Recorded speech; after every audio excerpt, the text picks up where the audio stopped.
sardinas with egg.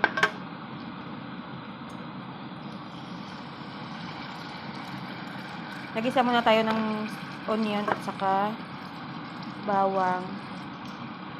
Tapos, ilagay natin tong sardinas.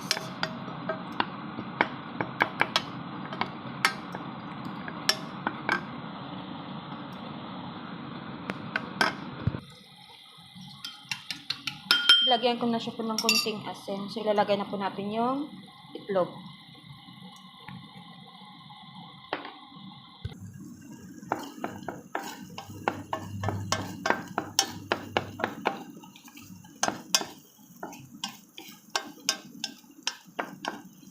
Lutuin lang natin yung itlog. Tapos, luto na.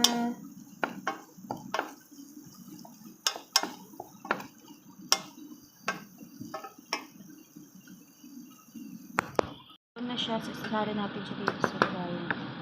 Dito ko siya isasalin sa lagayan kasi pag may matira para matakpan. Para mamayang gabi, may ulam.